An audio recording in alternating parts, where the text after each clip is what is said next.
มาสูงไว้ก็เขาดังเซงค่ะเมื่อในก็มีแอปลิลีมาฝากตอนแทงยาวหน่อยค่ะเนาะอันดังสุดเขามาดีเบสโตค่ะเข้ามายาวแต้มหาปีนี่กันนะปักกลองอันนั้นในค่ะเป็นตัวน่ะเนี่ยเข้ามากำหนึ่งข้าได้จันไว้ยาวเนาะจันมีไว้ในเครื่องค่ะสังว่าเพิ่มไปเลยจันมาในก็จันมาอันดังสุดจันมาไว้ที่ในเครื่องเขาก่อนค่ะนะแอปตัวในมันได้เหตุการณ์ตอนตาเขาได้หมอดแปดปื้นหลังนั่นค่ะนะเพราะว่าเขาถ่ายแค่พางมายาวเขาใครลายหางเขาหลายๆไว้ใครหมอดแปดปื้นหลังมันไหนค่ะนะกำในเพราะว่าเขาจันมายาวเนี่ยเขามาดินนาฟองเขาค่ะเขามายาวได้เป็นเช่นไหนนะเขามายาวก็อันนี้ตอนตาเขาได้เอาแค่พางเขามาเขาก็เลือกแค่พางเขามาอันหนึ่งเนาะนี่ดีนะนี่ค่ะแค่พางเขาได้ดินในเครื่องเขาก็เขาเก็บไปทีไรก็ขึ้นกว่าหาดินในเครื่องนั่นขนาดนะค่ะเขาได้เอามาดัดในห้างนี่ค่ะกระตุ้นจบกันนะสังว่าปื้นหลังเขาไหนเป็นสีเหลียวกันน้ำมดจะไหนมันเด็ดตัดง่ายเขานะสังว่ามันจังว่าเขาก็ถ่ายมาปื้นหลังมันเหมือนกันในก็มันได้แก๊สเป็ดหยาบบินนั่นเขาสังเขาเลือกแคบหางมาจะไหนเขาก็ใครสุดเขามาเฮ็ดไหนก่อนก็เลยฮะเฮ็ดให้มันแก็บลงค่ะเนาะพอยาวก็ขึ้นมาแนกดินเหนือนะคะที่เจียงเหนือน่ะ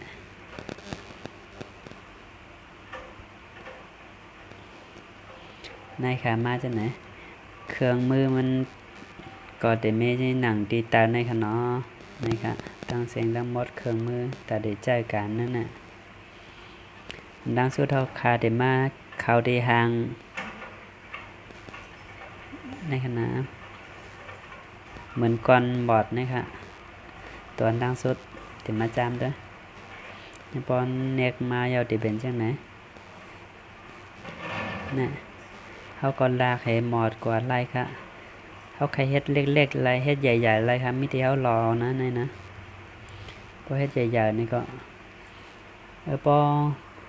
เขาหมอดพิษกว่าใครให้มันปอกขึ้นไหนมันแต่ละที่อยู่ในเขาแต่ละมันเน็กที่ไหนค่ะที่ไหนครับนะที่ห่างเป็นกลางอ่อนกดด้วยนะอันนี้เขาหมอดไว้3 กรัมขนาดเพราะว่าเขาเน็กกรัมที่1ในครับนี่มันเด็ดปอกมาเดี๋ยวก่อนนี่คือ2 กรัมใครปอกมาเหมือนเก่าๆขึ้นนี่ก็เด็ดเน็กแทง2 กรัมค่ะนะเพราะว่าเน็ก2 กรัมเนี่ยขึ้นปอกมาเหมือนเก่าหมดกำแนวเดี๋ยวมาจามด้วยเป็นหางลาวนี่ค่ะเนาะเป็นหางลาวนี่ทำเป็นเช่นลาวบนไหนหางลาวนี่แต่มันเดแก้ปันเท่ากว่าได้หิมจำขอบมันในขย้อนนะ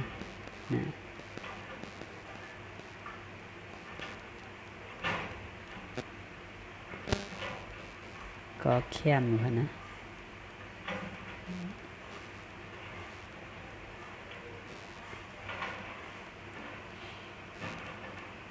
เป็นแนวขึ้นมาปอกขึ้นกันเนาะแต่ขึ้นจามด้วยทางอันหนึ่ง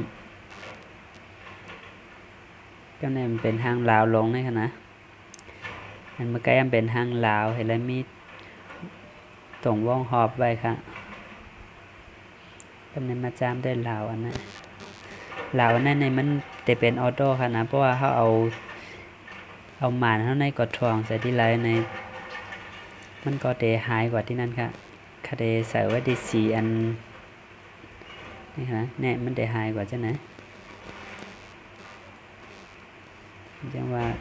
เขาก็มาใส่ที่ในหางนี่มันเดหายกว่าจ้ะไหนค่ะนะกำในเต็มมาใส่ได้สีขาว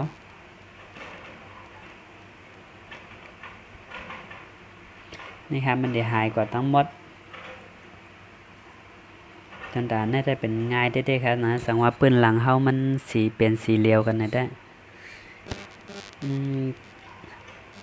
ตั้งหลังมันไหนเขาใครเปลี่ยนสีมันก็ไล่เขานะอันนี้มันได้เป็นออกสีหม่นๆไว้ค่ะเนาะลายๆหม่นๆไว้กำในบ่แค่สีมันลำนึงในเขาได้มันเน็กได้นะกำนึงในหาสีมันก็ได้ลำขึ้นมาค่ะนะแล้วก็ได้ต้วยเลยง่ายๆว่าเขาตัดใน2บาแคมในเขาจันมาจำก็ได้เขาเอาก็ไกลๆเช่นไหนก็ได้ค่ะเอาขึ้นเป็นสีขาวขึ้น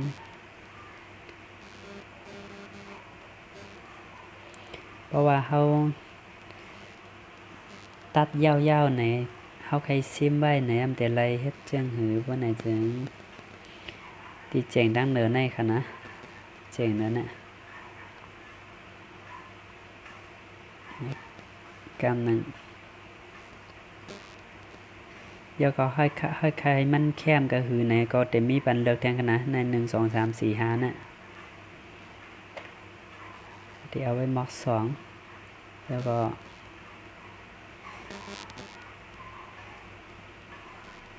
เจ๋งดังเหนือในเหมือนเก่าค่ะ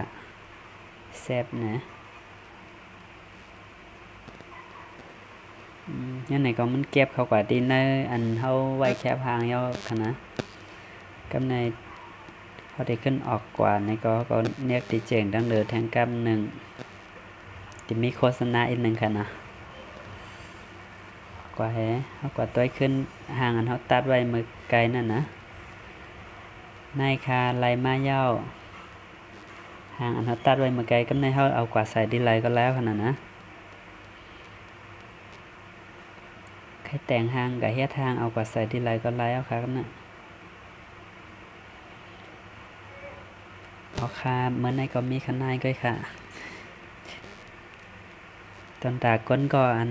ไล่ใจเต็มลิกเต็มไล่แต่งแคบห่างเจ้าไหนนะอ่อนกันเอากว่าใจด้วยค่ะเลยอันนี้ก็มาส่งค่า